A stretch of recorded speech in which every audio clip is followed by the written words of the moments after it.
nostri ospiti. Penso che la maggior parte di voi li conosce. Comunque, dottor Alessandro Gradenigo, geologo, ha lavorato in Africa, Norvegia, Regno Unito, ha sempre avuto la passione per la storia. Si interessa soprattutto di Grande Guerra e ha al suo attivo diverse pubblicazioni sull'argomento. Gradenigo ci ha abituati, non è la prima volta che viene da noi, ci ha abituati a libri di qualità, che sono frutto di ricerca d'archivio e sul campo, perciò è doppiamente benvenuto. Grazie di essere qui. Oggi presenta una Croce Rossina veneziana nella Grande Guerra. Dottor Alessandro Marzomagno, Caposcarino, celebre giornalista e scrittore, quindi non ha bisogno di presentazioni. Direi proprio di no, appunto. Mi limito a dire che ha una lunga attività come storico, docente e divulgatore, e il suo curriculum non è comprimibile in poche parole come dovrei dire io oggi, quindi grazie di essere qui. Ecco, direi che magari le domande forse alla fine, sì, ecco, perfetto, poi il libro è disponibile, sappiamo già tutto, vi lascio la parola. Va bene, allora, grazie a tutti, buonasera, grazie all'organizzazione, grazie alle Croce Rossine che vediamo qui tra noi. Ecco, Alessandro Gradenigo appunto come è stato detto, si occupa di Prima Guerra Mondiale, si occupa di storia e devo dire che si sta dedicando alle Croci Rossine ultimamente, sì, no? Già prima... questo penso sia l'ultimo. Lui, ecco, sì. Però è una notizia. Ce n'era un altro prima, appunto, di cui anche che avevo letto, insomma, ho avuto modo di apprezzare, che era sulle 3 Croci Rossine, le sorelle Astuto, erano tre sorelle, tutte e 3 con Croce Rossine. Adesso invece si ha scritto questo libro su questa Croce Rossina, Kludinska, ho chiesto esattamente come si pronuncia, che è un nome polacco ma la Croce Rossina è veneziana, la signora, e che ha una storia molto variegata che adesso ci racconterà, è molto affascinante perché poi sono i figli del confine, no? E sono delle persone molto interessanti perché vivono a cavallo tra più mondi, ecco, e quindi hanno molto da dire, molto da raccontare, e anche tu hai molto da raccontare, per esempio come ti sei imbattuto in questa storia, no? in questa Croce Rossina, in questa storia che poi, e perché ti ha ispirato a scrivere un libro, insomma, perché di storie ne incontriamo tante, ma poi non è che tutte si trasformano poi in scritti e in qualcosa di più significativo. Ecco. Grazie. Allora, devo dire che il libro è nato durante la curatela, la riedizione del famoso diario di guerra Canto agli eroi della duchessa d'Aosta, Hélène di Francia, che era la moglie del duca d'Aosta, quindi il cugino del re d'Italia, Vittorio Emanuele III, e durante la curatela di questi 3 volumi che abbiamo fatto con lo storico e editore Paolo Gaspari, siamo incappati nel nome tipicamente italiano Maria Concetta, però dal cognome di difficile pronuncia, Kludinska. Di questa sorella, era una sorella delle infermiere volontarie di Croce Rossa, la duchessa d'Aosta ne parlava ma un po' di striscio, e soprattutto questa Maria Concetta Kludinska è citata anche nei diari di 2 altre Croce Rossine volontarie della Prima Guerra Mondiale che subirono la sua stessa sorte. Cioè durante la Prima Guerra Mondiale, quando c'è stata la rotta di Caporetto nell'ottobre del 1917, quindi tra quasi un mese, queste 3 sorelle si trovavano a Udine, vicino a Udine, in un ospedaletto a Ruda, era l'ospedale da campo 014. Quando sono arrivati a Udine gli austro-tedeschi, queste 3 sorelle hanno avuto l'ordine di ritirarsi, al pari delle 3 sorelle Astuto, citate prima da Alessandro Mazzomagno. Queste 3 sorelle Astuto hanno dovuto lasciare la zona erano sotto il Carso e sono dovute ripiegare prima verso Mestre, poi sono andate a Roma. Queste 3 sorelle, Andina, Maria Antonietta Clerici e Maria Concetta Kludinska, decisero invece di rimanere a Udine perché non volevano lasciare i feriti che erano posizionati all'ospedale da campo a Ruda vicino a Udine e continuare quindi l'assistenza ai feriti. C'è stata una disputa tra una consorella che era la Daloia e la Kludinska, perché la Daloia dice vai tu e io rimango qui, la Kludinska dice no vai tu che sei sposata e quindi devi andare via, io rimango qui, e alla fine la Kludinska è rimasta. Cosa è successo? Che queste 3 consorelle quando arrivano gli austriaci, vengono arrestate, dopodiché vengono deportate prima come si dice, nel castello di Lubiana, che era diventato una specie di stazione di contumacia per tutti i prigionieri di guerra. Badate bene che essendo crocerossine non potevano essere arrestate per le convenzioni di Ginevra, però anche in questo caso in guerra le potenze belligeranti se ne fregano di tutti i trattati. Vediamo cosa sta succedendo in questi giorni, che qui mi taccio. E quindi vengono portate al castello di Lubiana e dopo quindi arrivano verso novembre, precisamente il 28 novembre del 17, e lì rimangono per un po' di tempo, e poi il 18 gennaio, nel gennaio del 18, quindi quasi un mese dopo, vengono inviate nel campo di prigionia di Katzenau, che il campo di prigionia era stato costruito dagli austriaci per mettere essenzialmente i prigionieri italiani, tra cui ad esempio i famosi prigionieri che erano gli irredentisti, i trentini. Sì, il termine esatto è internati, perché non erano prigionieri in guerra, erano sudditi austriaci sospettati di essere filo italiani, per cui erano triestini, trentini, istriani che venivano sgomberati dai luoghi di residenza e portati in questi campi, e poi anche da luoghi dove si combatteva, perché poi c'erano gli inaffidabili e dopo c'erano anche semplicemente gli sfollati per motivi bellici. Sì. E quindi queste 3 sorelle rimangono a Katzenau per circa 4 mesi, fino al 2 maggio del 1918. Il 5 maggio le imbarcarono su un treno, arrivarono in Italia via Como, e la cosa singolare è che Maria Concetta riuscì ad arrivare a Venezia il 6-7 di maggio, e il primo di giugno del 1918 questa si presenta all'ospedale di riserva numero 1 all'Hotel Bauer a Venezia, perché lei ritornò a Venezia a stare dalla nonna Marie Löweimar in Paolucci. Dopo vediamo perché questi collegamenti, perché la parte interessante è che questa donna praticamente ha 3 famiglie: una famiglia italiana, che è la famiglia della nonna, che però la nonna non era un'italiana ma era una tedesca, una francese, naturalizzata francese ma di origine tedesca. Poi c'era la parte polacca, che però non era polacca, cioè erano polacchi ma avevano proprietà in Bielorussia, che è la famiglia Kludinski.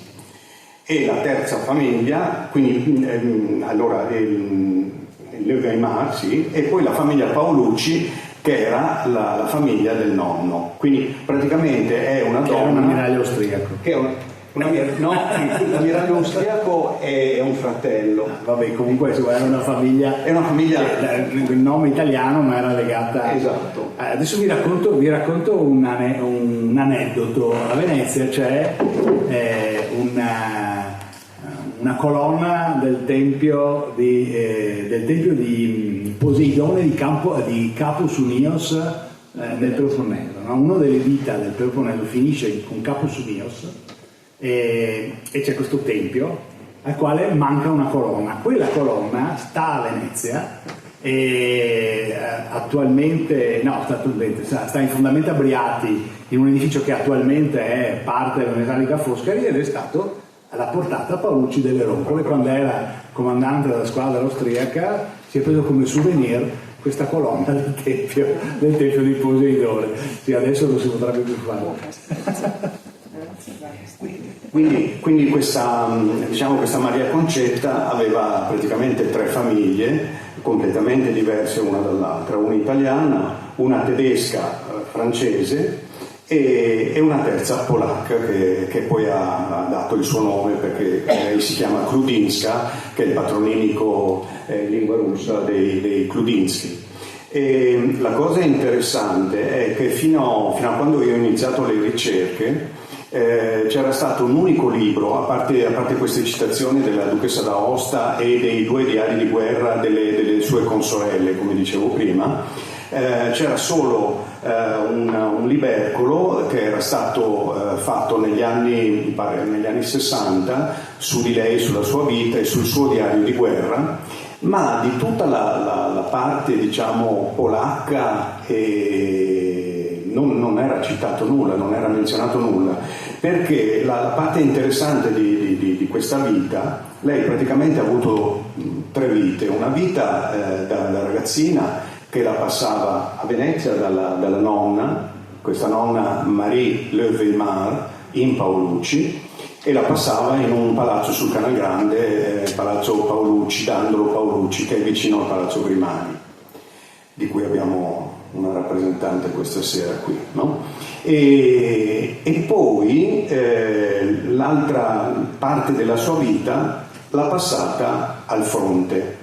Dopodiché, finita la prima guerra mondiale, dice che questa si è accontentata, nel 21 nel 20 anzi, viene insignita della medaglia Florence Nightingale, che è la massima onorificenza, sarebbe come un premio Nobel della Croce Rossa internazionale, e assieme ad altre consorelle, tra cui anche la mitica duchessa d'Aosta, però questa scompare dai radar italiani alla fine della prima guerra mondiale, e uno dice vabbè, e nessuno aveva tirato fuori nulla. Per quegli strani scherzi del destino, un giorno io facevo una ricerca e scopro che c'era una beata Selina Kludinska in Borzeca, perché era Kludinska di nascita e aveva sposato il signor Josef Borzeca. E dico, ma non saranno mica parenti? Allora comincio a cercare in rete e trovo che questa Selina Borzeca, Kludinska Borzeca, aveva fondato, dopo aver lasciato la Polonia, aveva fondato a Roma una congregazione adesso mi ricordo sempre il nome perché è complicatissimo, di Nostro Signore Gesù Cristo, dei padri delle sorelle resurrezioniste, che era la parte femminile dei padri resurrezionisti. Questi padri resurrezionisti erano stati fondati da un certo padre Piotr Semenenko, dopo che nelle complicate vicende della Polonia, il 48, che noi conosciamo in Italia come il periodo delle rivoluzioni a Venezia, il Pancimanca, tutte quelle cose lì, ma anche in Polonia c'erano state delle rivoluzioni. Quindi tanti polacchi erano scappati addirittura tra il 30 e il 31 ed erano arrivati a Roma, e questo padre Piotr Semenenko li aveva aiutati e faceva apostolato e quindi li aiutava nel profugato. Però questo padre Semenenko era diventato anche il padre spirituale di questa Selina Kludinska. E questo Piotr Semenenko dice: ma perché non fondi un ordine religioso per occuparti della parte femminile dei polacchi? E così lei, con la figlia Jadwiga, aveva 2 figlie, però con la figlia Jadwiga, questa Selina, fonda un ordine religioso. Quindi io ho collegato questa cosa, erano parenti, e praticamente questa Selina, la madre superiore di questo ordine, non era altro che la prozia della Maria Concetta. Ho scritto in Polonia e lì si è aperta una voragine, perché mi hanno mandato fotografie della famiglia, ma anche tutto il carteggio, le lettere che questa bambina, questa Maria Concetta, scriveva quando era a Venezia dalla nonna Marie, ma anche in Polonia, cioè non in Polonia, in Bielorussia, perché dopo vediamo perché, e alla prozia che viveva a Roma. E quindi c'è la parte interessante, è che la parte mancante della vita, cioè la parte polacca bielorussa, è venuta alla luce, prima non era stato fatto niente, no? E vengono fuori la vita che questa bambina, poi ragazzina, aveva sia a Venezia che in Palazzo Paolucci. E quindi vediamo che questa Marie Le Weimar in Paolucci aveva un sacco di conoscenze, conosceva il patriarca di Venezia dell'epoca, conosceva una famiglia di pittori, i De Pury, che questo De Pury era un pittore di origine svizzera che era approdato a Venezia, se ne era rimasto incantato, e ha fatto un sacco di ritratti sia di, non so, pescatori, ragazzi della laguna, ma anche c'è un ritratto di Wagner. E quindi io ho fatto questi agganci con tutta la vita di questa ragazzina, che poi è diventata adulta, andava e veniva tra Venezia e i possedimenti che la famiglia Kludinski avevano in Bielorussia. E quindi se guardiamo, si può vedere un attimo per capire dove. Allora, questa alla vostra sinistra è la ragazzina Maria Concetta quando aveva 15 anni, e quello lì, l'altro, è il fratello Wojtek Adalberto. Questi qui sono i genitori, la Emma Paolucci, che era figlia a sua volta della questa Marie Weimar Paolucci, e il padre della Kludinska era Władysław Kludiński. Ma volevo farvi vedere ecco, questa praticamente è la zona, che sembrano delle mappe che potrebbero essere attuali per i giorni nostri, perché vediamo che c'è alla vostra sinistra c'è la Lituania, quindi Vilnius, la capitale, e nella parte orientale della Bielorussia, che confina con la Russia, vediamo in Russia c'è Smolensk, e invece vediamo Antovil, Orsa, che erano tutte i possedimenti che la famiglia Kludinski aveva. Doveva essere una famiglia ricca, perché dai diari e dalle lettere che scriveva la ragazzina raccontava che andavano a cavallo, avevano un sacco di servitori. In più nel 1913, questa è la stessa mappa, ma si chiamava Rutenia Blanche, e la Rutenia bianca che sarebbe la Bielorussia attualmente, no? Ecco, nel 1913, per dire la ricchezza di questa famiglia, il padre della Kludinska, il Władysław Kludiński che abbiamo visto prima, decide di fare un progetto di una nuova villa, castello, a un famoso architetto dell'epoca che era Scott, era un inglese, e la villa comincia a prendere corpo. Siamo nel 13, però purtroppo nel 14 scoppia la guerra, da noi è arrivata nel 15, però la guerra in realtà in Europa è partita diciamo, nel luglio del 14.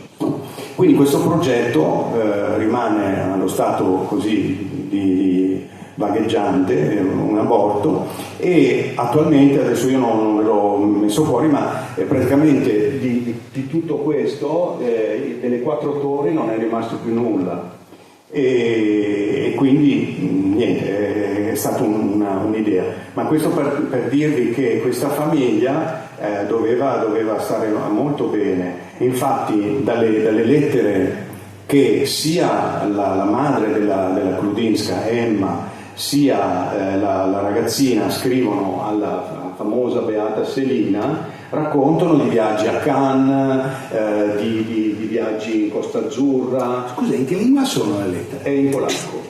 Allora, la mamma Emma era una poliglotta, scriveva in italiano, in polacco e in francese, perché la lingua franca era il francese.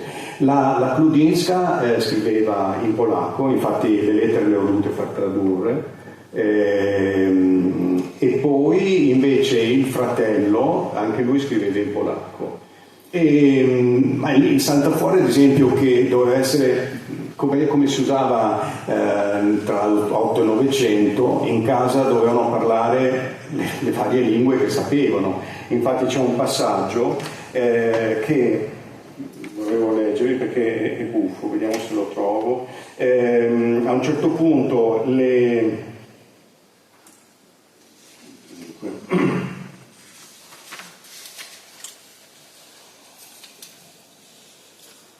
aspetta, Giovanni, lo troviamo dopo.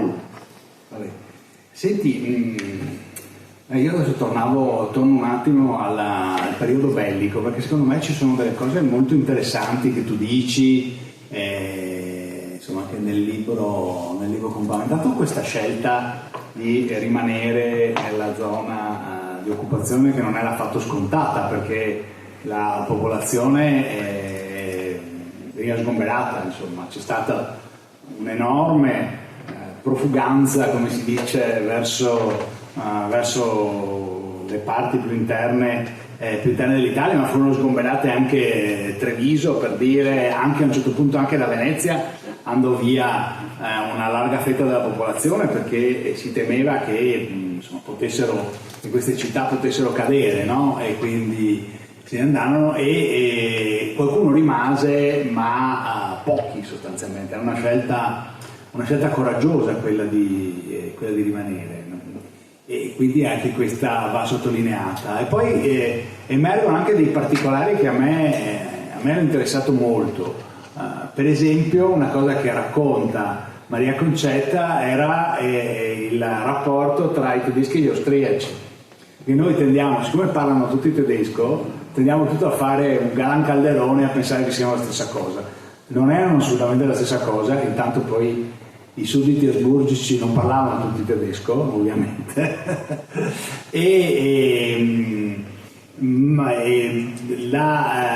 nella prima parte dell'offensiva, subito dopo Caporetto, insomma a Caporetto e subito dopo Caporetto sono arrivati i tedeschi, cioè di Germania, no? E tra le altre cose uno degli artefici per loro vittoria di Caporetto, che poi è arrivato non lontano da qui, a Scheveningen, dall'anno di Aquero, era il tenente Erwin Rommel, che poi nella guerra successiva sarebbe diventato il famoso feldmaresciallo Rommel, no? La volpe del deserto, e quindi arrivò fin qua. E quindi fino a gennaio-febbraio del 18 c'era una forte presenza di tedeschi, che poi vennero richiamati, andarono in Francia e rimasero soltanto gli austriaci, austro-ungarici, come volete nominarli. Però insomma non è che si volessero molto bene. A un certo punto la Kludinska scrive che era più facile entrare nel settore tedesco per un italiano, per un civile che è occupato, che non per un austriaco, nonostante fossero alleati. E poi l'altra cosa che ho trovato veramente interessante, perché non è che si legga molto, è che a un certo punto la Kludinska va via, perché comunque da come avete capito che era un'aristocratica di amplissime relazioni, e per cui a un certo punto si fa ricevere a Vienna, perché infatti poi torna in Italia, no? Sì. Attraverso la Svizzera, Sì. Perché appunto in teoria non avrebbe potuto essere arrestata, ma comunque riesce, non è che chiunque, qualsiasi prigioniero riuscisse a farsi ricevere, no? A Vienna, e descrive Vienna che è una città spettrale, deserta, dove insomma, le persone andavano a rovistare nell'immondizia, non c'era da mangiare. Ecco, a me questi particolari piacciono moltissimo. Ma questo, ad esempio, in questo caso la descrizione è simile, siccome io mi sono occupato anche di mio nonno, che è stato fatto pure lui prigioniero ed è finito invece a Mauthausen, che era un altro campo di prigionia, che poi c'è stato il revamping nella seconda guerra mondiale dai nazisti anzi, ed è diventato un campo di sterminio, ma nella prima guerra mondiale era un campo di prigionia per i prigionieri italiani, no? E anche mio nonno raccontava che in Austria, diciamo dal 17 in poi cominciavano a fare la fame e cominciavano i primi scioperi, e sono le stesse cose che la Kludinska racconta in una entry del suo diario a un certo punto, che poi non è un diario, dopo vedremo perché non è un diario vero e proprio. Racconta appunto di questa carestia, di questi problemi che avevano in Austria. Però il fatto che gli austriaci non amassero i tedeschi è vero. Anche... No, beh, non amarsi è tuttora così. Sì. No, gli austriaci e i tedeschi non si amano, sì, oggi, sì, ma al tempo addirittura non avevano nemmeno relazioni. Sì. E devono però, grazie ai tedeschi, lo sfondamento di Caporetto. Perché se non ci fosse stato tutti gli errori fatti dall'esercito italiano, ma soprattutto la presenza di Rommel, che ha iniziato la teorizzazione della Blitzkrieg, che poi ha messo in pratica anche a Longarone. Dopo Caporetto ci sono state delle battaglie d'arresto. La prima è stata, anche se non vengono citate da questi nuovi storici tipo Cazzullo, non vengono citate. Ecco, lo storico, sì, è una parola grossa. Sì, comunque sì. Cazzullo nel suo programma non citò Caporetto, ma non citò le battaglie d'arresto dopo Caporetto. Una delle battaglie d'arresto dopo Caporetto è stata Pozzuolo del Friuli, che è stata la battaglia d'arresto della cavalleria per permettere alla terza armata del Duca d'Aosta di mettersi in salvo dopo che erano stati fatti saltare i ponti sul tagliamento. E un'altra delle varie battaglie di arresto è stata quella di Longarone, dove c'era Rommel, che Rommel si è preso tutto il merito nella battaglia di Longarone. Dice che ha fatto prigionieri non so quanti italiani, sarà vero, non sarà vero, insomma si è inventato anche un po'. Allora, visto che stai raccontando questa cosa che è molto interessante, c'è un particolare in più, perché Rommel era sposato con una longaronese e quindi sapeva che per arrivare dal Friuli al Veneto c'era una strada che passava per le montagne, strada della Valcellina, perché ovviamente la gran parte delle truppe sono passate per la pianura, e lui conosceva questa strada, e quindi di corsa, con questo concetto della Blitzkrieg di cui hai detto, si inoltra dalla Valcellina, arriva a Longarone prima degli altri. C'è questa battaglia dove tra l'altro Longarone subisce delle grosse distruzioni, infatti poi dicono che Rommel non fosse tanto amato nonostante la moglie, e poi dopo scende per la Val Belluna lungo il corso del Piave e sale in cima al Tomba. Sale in cima al Tomba, e quello dove hai sì, ma poi il Tomba, come il Pasubio, adesso spaziamo, ma insomma è anche bello chiacchierare, no? Il Tomba, come il Pasubio, è uno dei luoghi dove si è decisa la prima guerra mondiale, perché se voi salite in cima al Tomba oggi vedete che di là non c'è più niente, cioè da una parte ci sono le montagne, insomma le vette feltrine, e dopo le Alpi, ma dall'altra parte ci sono solo i colli asolani, non c'è più nulla, c'è tutta la pianura. E lo stesso sul Pasubio, una cosa del genere. Infatti raccontano che quando gli austriaci, a un certo punto gli italiani hanno sentito che gli austriaci urlavano urrà urrà perché sono arrivati sul Pasubio e hanno visto la pianura, no? E sul Tomba Rommel è salito sul Tomba e è stato fermato dalla brigata Basilicata, per cui per questo ci sono tutte le vie brigata Basilicata in giro per l'Italia. Cioè proprio l'ultima trincea, se si sale si vede benissimo, c'è una trincea subito sotto la cima, poi il Tomba non è una montagna altissima, è una montagnola, subito sotto la cima c'è questa trincea che era l'ultimo baluardo tenuto dalla divisione Basilicata che ha resistito, e quindi dopodiché i tedeschi si sono ritirati dall'altra parte della piana di Alano di Piave a Quero, no? Nel paese di Quero, dove adesso c'è anche il cimitero militare germanico, e quindi lì è uno dei luoghi dove è stata decisa la prima guerra mondiale.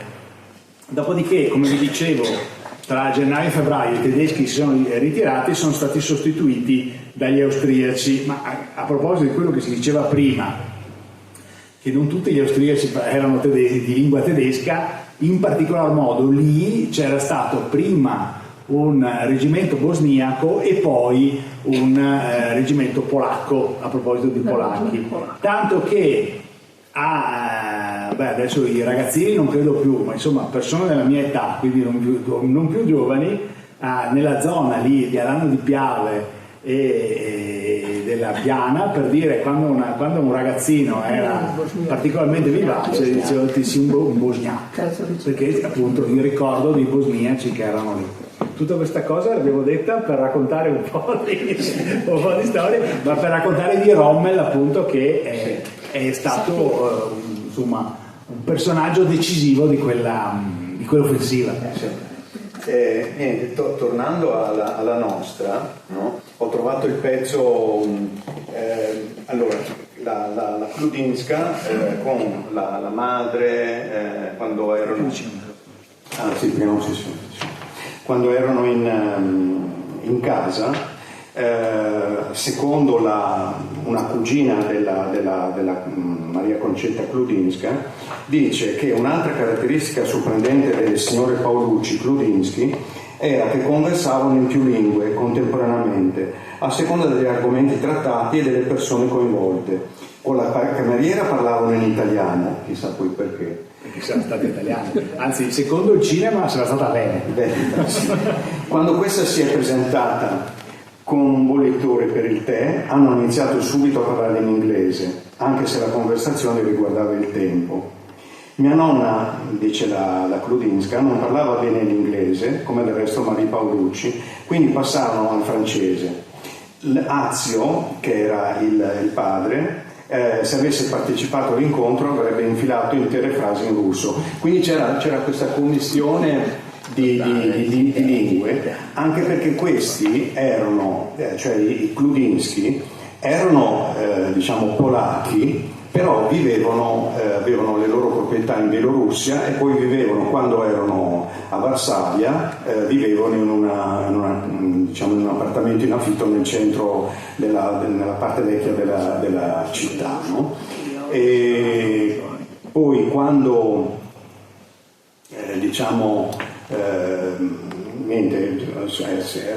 la Polonia ha avuto l'indipendenza praticamente alla fine della seconda guerra mondiale, perché è sempre stata un po' a cavallo tra Russia, Germania e i paesi baltici. Anche adesso. Sì. E infatti è un discorso direi molto, molto attuale, perché anche le mappe che vediamo qui sono i luoghi dove adesso ci sono i problemi. Ad esempio la Volhynia è una parte della Bielorussia che confina con l'Ucraina. Se vediamo la parte bassa della mappa, lì c'è la Polonia e sotto c'è l'Ucraina. E infatti la Kludinska, nella seconda parte della sua vita di apostolato, quando rientrò in Polonia, andò a lavorare in Volhynia e in Ucraina. ritornò a Varsavia e lavorò con la Croce Rossa americana, perché gli americani, quando era finita la prima guerra mondiale, praticamente sia Polonia che Ucraina che Volinia erano alla fame, in più c'era stata una grande epidemia di tifo che era chiamata il fuoco della prateria, e quindi la Krudinska viene mandata dalla Croce Rossa americana, perché fino dalla prima guerra mondiale c'era questa osmosi, questo aiuto continuo degli Stati Uniti d'America, sia tra le truppe combattenti, per la verità non moltissimi, ma anche con la Croce Rossa. La Croce Rossa americana aveva lavorato molto sia nei paesi, chiamiamoli, dell'est, ma anche ad esempio a Treviso, con le famose sorelle, mi aiuti che non mi ricordo più il nome, la Camera, no? Non era una Croce Rossina. No, però voglio dire, cioè la parte diciamo di aiuti è sempre stata molto presente. C'era anche un autista di ambulanze che si chiamava americano, che si chiamava Ernest Hemingway, che infatti ha assistito poi a questi fatti e ne scrive in Addio alle armi. Ma sì, in effetti il libro di Alessandro non è soltanto il racconto di una vita molto interessante, ma è anche uno squarcio sul mondo che in buona parte non esiste più, perché poi, esatto, il mondo di ieri, perché poi tutte queste commistioni, queste famiglie, ma non solo, anche questi luoghi, poi sono stati purtroppo spazzati via dagli eventi della storia, no? E sono cambiati i confini, sono cambiati i nomi, sono cambiate anche le popolazioni. Adesso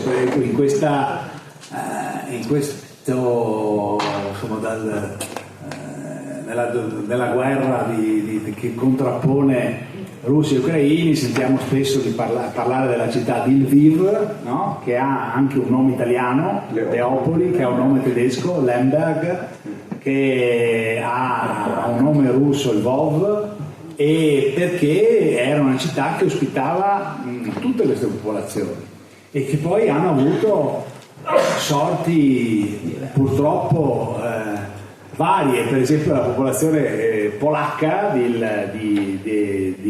Lvov è stata, non so quale sia, è scritto Lvov con la W, per cui si leggerà Lvov, forse, adesso lo so perché non so il polacco, ma ha un'altra pronuncia. E i polacchi sono stati costretti ad andarsene, no? da Lvov, e quindi sono tutti dei luoghi che hanno cambiato la loro stessa essenza, la loro stessa natura, si sono spostati i confini. La Polonia attuale è spostata di circa 200 km a ovest, cioè la Russia, l'Unione Sovietica di allora si è mangiata una fetta di Polonia a est e ha spostato il territorio a ovest, e quindi la Polonia si è mangiata una fetta di Germania a ovest, ecco, per dire un po', no, come cosa è successo da quelle parti. E quindi da questo libro così si riescono a cogliere questi squarci di questo mondo precedente le due guerre mondiali che hanno sconvolto l'Europa, oppure, come dice qualche storico, quell'unica guerra mondiale durata 30 anni, che forse è un'interpretazione abbastanza esatta. E quindi appunto il bello di questo libro è, oltre a raccontare la storia di Maria Concetta Krudinska, anche di raccontarci un po' questo mondo che non c'è più. Quando tu dici ad esempio la Galizia, no? Pensiamo che la Galizia, cioè Leopoli è in Galizia, no? E ad esempio tutti i militari ampezzani furono mandati in Galizia. Anche i triestini. Sì, siccome non doveva esserci intelligenza col nemico, per cui li avevano schiaffati molto lontani dalla loro madrepatria, e pochi sono ritornati. Se voi andate nel cimitero di di Cortina d'Ampezzo, vedete due cose. Una, che gli ampezzani, le famiglie sono sempre le stesse, e allora per non confondersi si chiama Rossi, Chapin, non so, Bianchi, avevano i soprannomi. Tutti i soprannomi, no?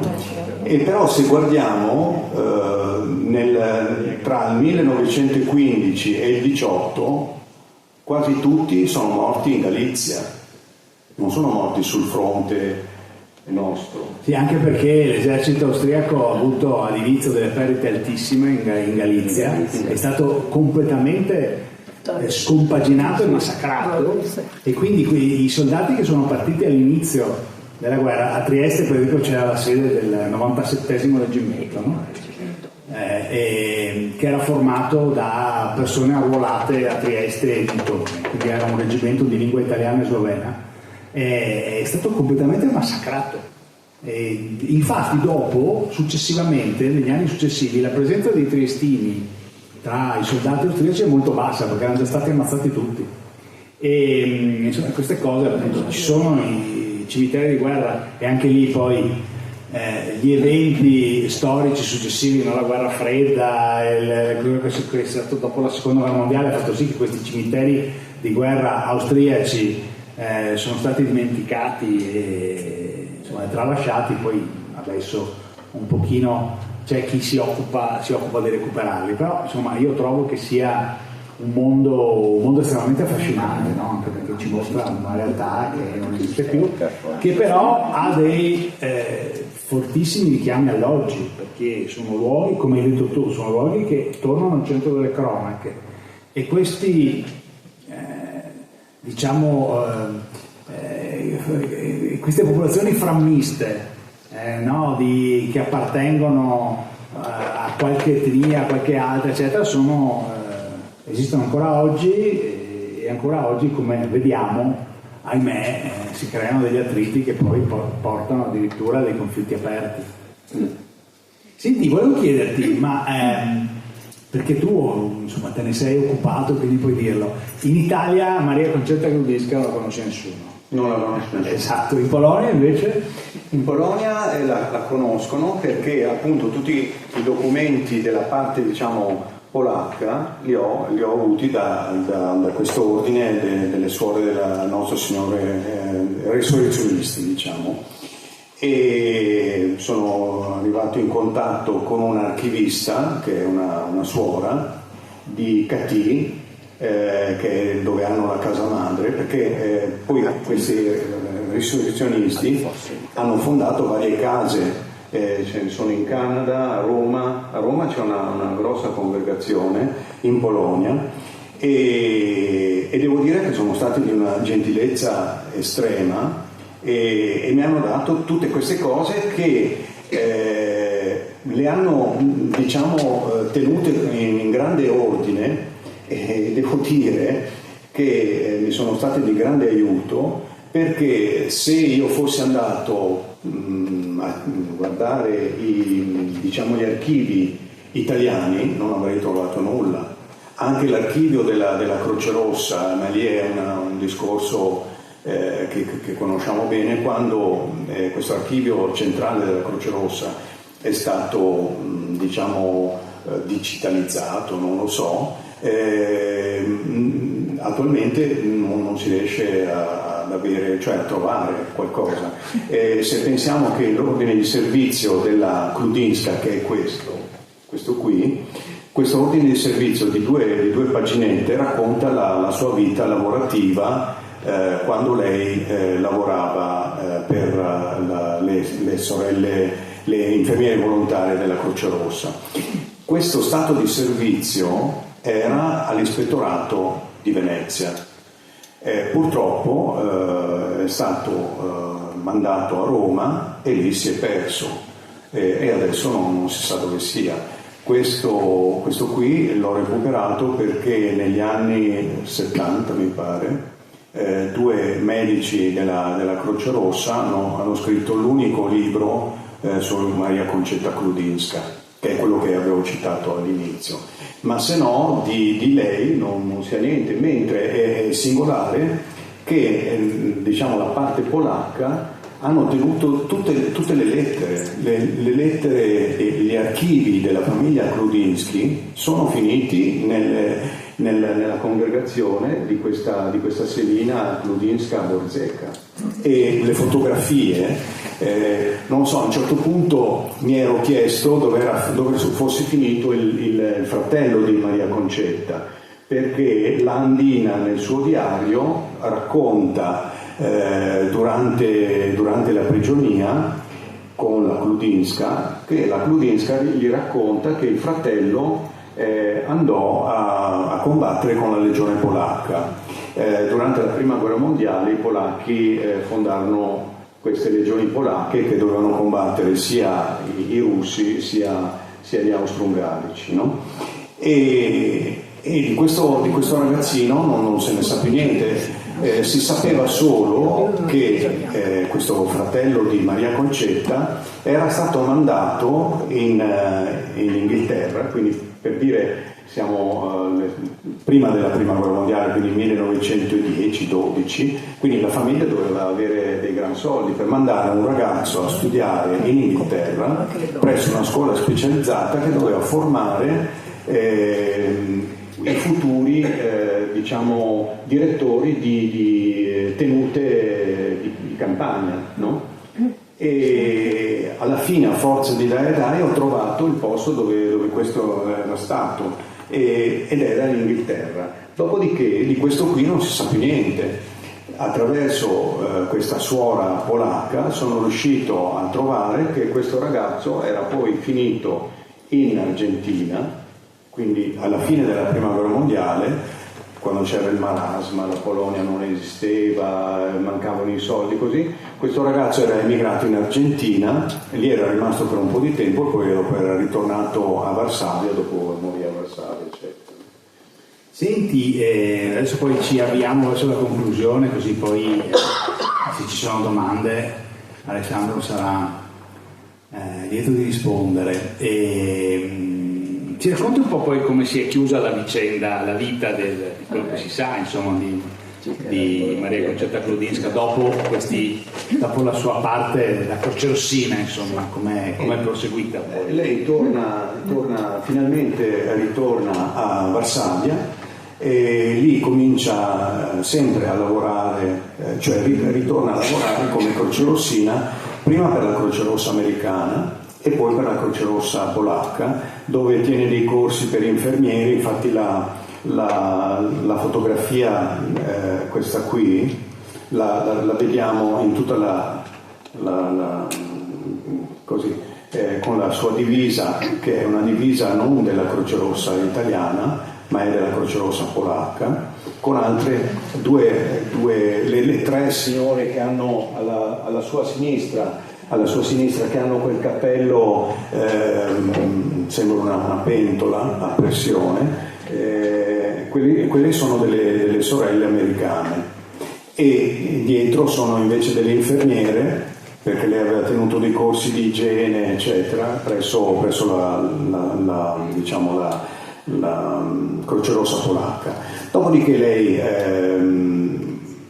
dopo essere vissuta a Varsavia, aveva sofferto i postumi di un grosso incidente ferroviario quando era stata mandata in Bolinia per la carestia e il tifo con la Croce Rossa americana, e c'era stato un incidente ferroviario e lei era stata tra la vita e la morte, e probabilmente queste ferite se le è sempre portate indietro. Alla fine è morta a Varsavia, che aveva solamente, mi pare, 42 anni, quindi era abbastanza giovane, mentre il marito è sopravvissuto. Lei Esiste una tomba?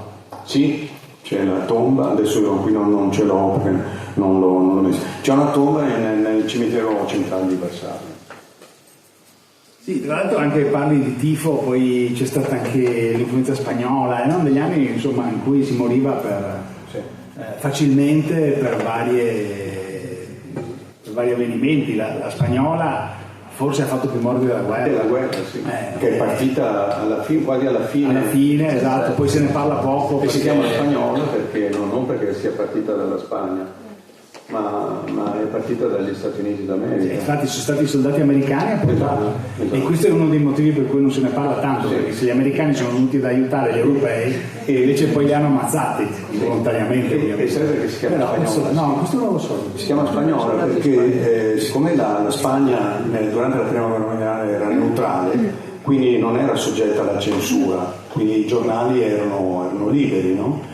E quindi le prime notizie su questa epidemia sono partite dalla Spagna, da lì è nato spagnolo. Poi un altro accenno che avevi fatto prima, la fame, no? D'altra parte qui in Veneto il 18 è chiamato l'anno della fame, proprio in ricordo di questo fatto che nella parte occupata si moriva letteralmente di fame.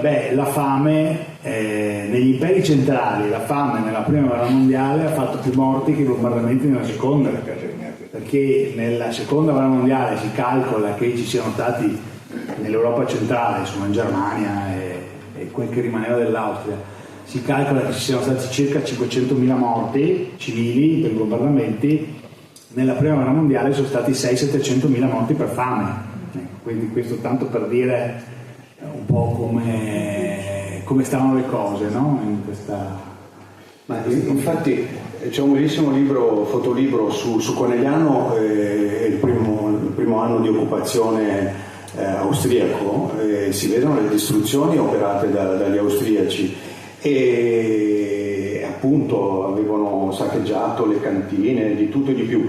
E io questo non capisco come mai sia in Veneto ma soprattutto nella piccola parte del Friuli c'è questo mito di Franz Josef, no? E quello che io mi chiedo, non so se avete mai visto un concerto di Capodanno, finisce, ma non solamente a Capodanno, finisce sempre con la marcia di Radetzky e gli italiani sono i primi ad applaudire, ma nessuno sa che Johann Strauss, vecchio, ha composto la marcia di Radetzky perché il maresciallo Radetzky, no, vinse nel 48. Certo. Quindi sì, diciamo che quelle cose le studiamo a scuola però. Sì, però io vedo sempre a Cortina quest'estate hanno fatto la marcia di Radetzky a chiusura del Bandes, no? E vedi tutti gli italiani che applaudono perché non sanno perché la marcia di Radetzky di Strauss è stata composta, se no non saprebbe. Volevo dire una cosa, la marcia di Radetzky è stata commissionata a Strauss dal maresciallo Pietro Zanini, che era il comandante del reggimento austriaco numero 16, che è quello di Treviso. Quindi è un italiano, o almeno uno che portava un cognome italiano, perché suo padre era un mercante, lui è stiriano, ma suo padre era italiano, e presumibilmente anche veneto, dato il cognome, che ha commissionato nel 1848 a Strauss la marcia. Ma perché c'era questa commistione totale. L'architetto che ha costruito il progetto delle prigioni delle nuove prigioni di Treviso è lo stesso architetto che ha costruito la strada ferrata del Semmering, non Semmering, del Semmering. Quindi la ferrovia Trieste di Edesa. Se parliamo di Carlo Ghega apriamo un altro, guarda che non la finiamo più con Carlo Ghega. Carlo Ghega, che è nato a Venezia, è stato il più, io credo che sia stato il più importante costruttore di ferrovie dell'Ottocento. Ed è ancora valida quella. Adesso stanno facendo una tipo un TGV senza nessun problema, mentre noi abbiamo il problema dell'alta velocità. Ma perché? Perché gli austriaci hanno saputo spiegare il perché di questa nuova ferrovia, che uno sarà moderna e poi guadagni credo quasi mezz'ora, no? Per un tratto che non è lunghissimo. Purtroppo gli italiani hanno questo difetto che non spiegano alla gente, infatti da parte francese del TGV non c'è nessun problema, no? Da parte italiana abbiamo avuto quello che abbiamo avuto e continuano ad avere problemi. E comunque Ghega è stato anche il primo a fare andare le locomotive in montagna. Poi ho costruito un pezzo della storia di Alemannia, ma mi fermo qui. Ci sono domande? Beh, una è già, insomma, che era un intervento, c'è già stata. Prego. Prima delle domande, ci fai vedere tutte le fotografie? O non si può? Se ti fai, se chiede se ci fai vedere quelle le che foto. Ah, le foto? No, Sì. perché sono volate prima, sono bellissime. Allora, questa è Maria Concetta alla vostra sinistra e alla vostra destra c'è il fratello Wojtek Adalberto in costumi nazionali polacchi dell'epoca. Questa era la Emma Paolucci, madre della nostra, e il padre Władysław Krudiński. La madre, la fotografia è stata fatta a Venezia da Giovanni Contarini, chissà se esiste ancora, e l'altro invece da un fotografo di Varsavia. C'è da dire che la Emma Paolucci era un'erudita, poliglotta, è stata una grande traduttrice e teneva delle conversazioni con io i nomi io me ne ricordo mai, comunque dopo ve lo dico. Sì, allora teneva delle conservazioni, delle conversazioni, punto. E poi cosa ne dici? Sì. Questo era Amilcar Karlovich Paolucci ed era il nonno della Maria Concetta. Quindi che era il fratello del comandante. Sì, era il fratello dell'ammiraglio delle Ronco, Paolucci delle Ronco. Sì, questo qui si chiama Amilcar Karlovich perché siccome aveva passato come gran parte dei Paolucci era questa famiglia di origini di Perugia, ma avevano, come si usava all'epoca, durante l'Ancien Régime, servivano sotto vari padroni, partivano con i Savoia, poi passavano agli austriaci, poi c'era il periodo di Napoleone, servivano Napoleone, poi andato via Napoleone tornavano gli austriaci, poi facevano un salto in Russia, infatti questo Karlovich ha preso il nome Amilcar Karlovich Paolucci e sarebbe Amilcare Paolucci. E questo, dopo essere stato aiutante di campo di un generale russo, finì a Varsavia, no? Nel 1860, poi si stufò di stare a Varsavia e andò a Parigi, dove conobbe la famosa Marie Le Weimar, che era figlia di questo Le Weimar, che non avevamo parlato chi era questo Le Weimar, era un altro personaggio buffo interessante, perché Le Weimar fu era di origine tedesca, però era nato a Parigi da genitori ebrei di Amburgo, no? Questo per tutta la sua vita ha mascherato il fatto di essere ebreo, non si sa perché.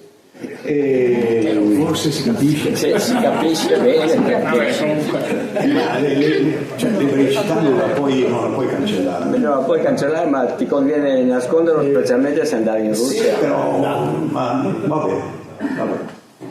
Comunque per tutta la vita mascherò la sua origine ebraica, divenne un critico via, anche questo ebbe varie vite. Nella prima vita fu un critico letterario e scoprì e lanciò il genere fantastique dei Les Contes d'Hoffmann, no? I racconti di Hoffmann, che poi vennero musicati dal famoso Jacques Offenbach. Cioè, c'è veramente di tutto. Ma infatti è questo che è bello del quello, si vede un mondo. Fu fatto barone da Luigi Filippo d'Orléans e prese la Légion d'honneur, poi nella seconda parte della sua vita si stufò di fare il critico e andò a fare il diplomatico, e quindi andò sia in Caracas, in Russia e a Baghdad. Poi tornò a Parigi, dove morì improvvisamente, lasciando la povera vedova, questa Marie Le Weimar, che era la nonna della Paolucci, della Maria Concetta, a Parigi. Questa qui a Parigi incontra, penso a Parigi, non credo a Varsavia, perché la Marie Le Weimar viveva a Parigi, no?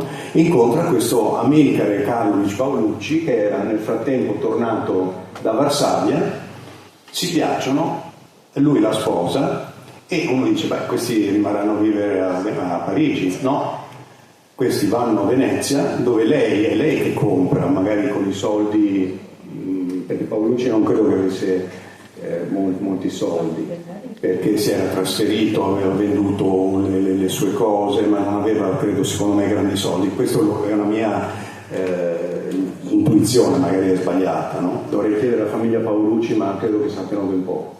E lei compra questo palazzo sul Canal Grande. Diciamo nel 1800 e adesso non mi ricordo C'è una foto, no, del palazzo? Sì, questo qua, eccolo qui, questo qui, cioè questo palazzo nella parte diciamo la parte di destra, e ha una terrazza, che questa terrazza è stata fatta dai Parisi, prima era il tetto, andava verso il Canal Grande, no?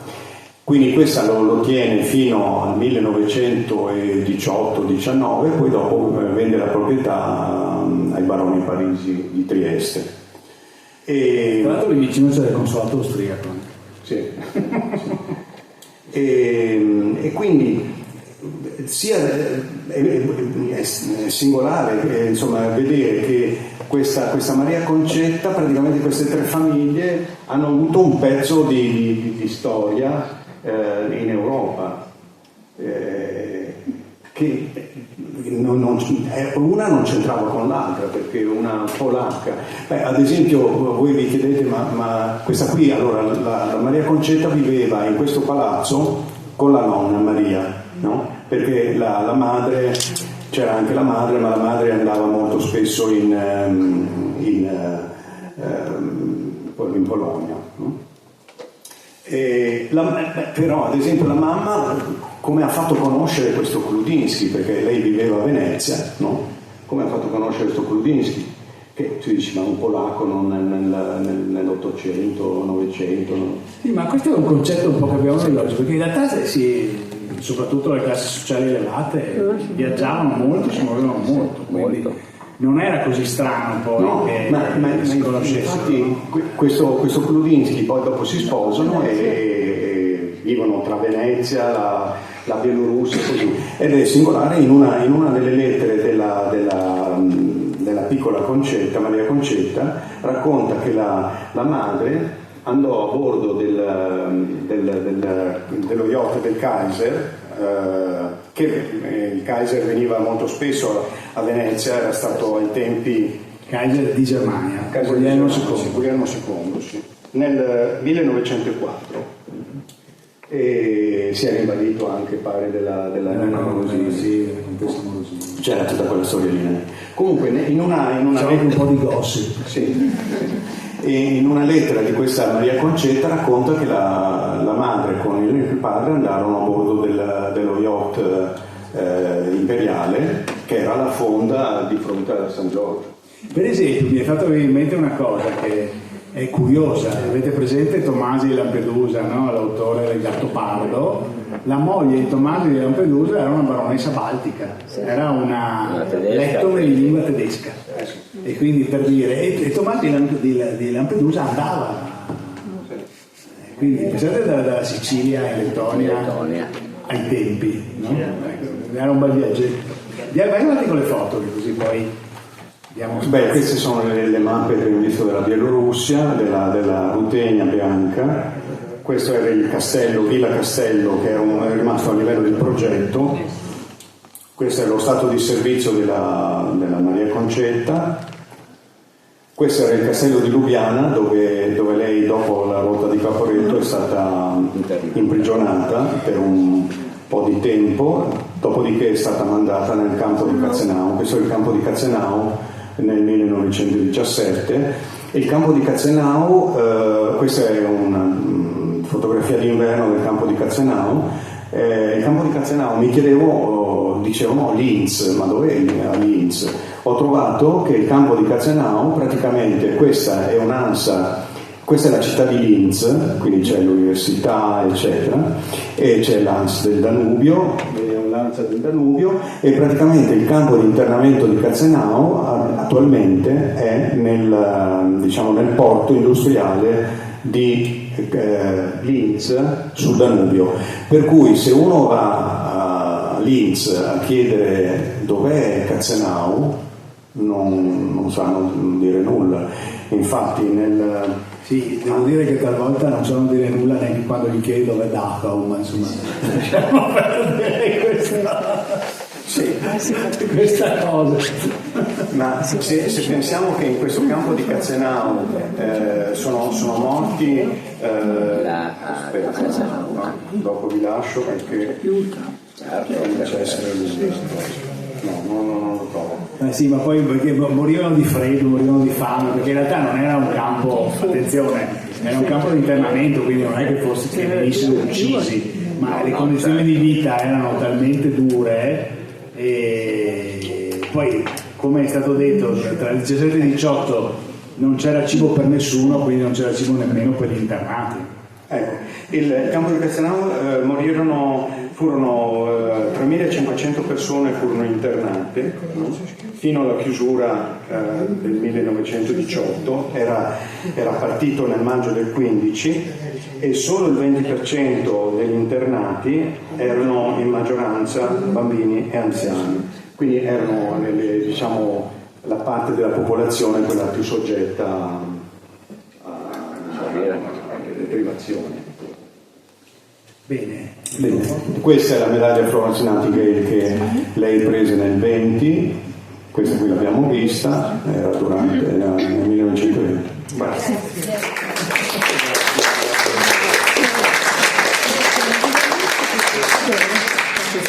Allora, qui ci sono i libri, quindi poi Alessandro vi metterà una preziosissima firma, per cui quei libri poi diventeranno oggetti di collezione, attenzione, e poi se avete delle domande gliele fate qui, perché vi firma il libro. Noi ringraziamo i nostri relatori, senz'altro, interessantissima. Una cosa però mi sono preoccupata, hai detto che non lo scrivi più, non fai più su cosa, sulle croce rossine? No, sulle croce rossine no. Ah, ecco, ma non in generale. No, adesso sto facendo una cosa completamente diversa, ecco, sul pittore Felice Schiavoni.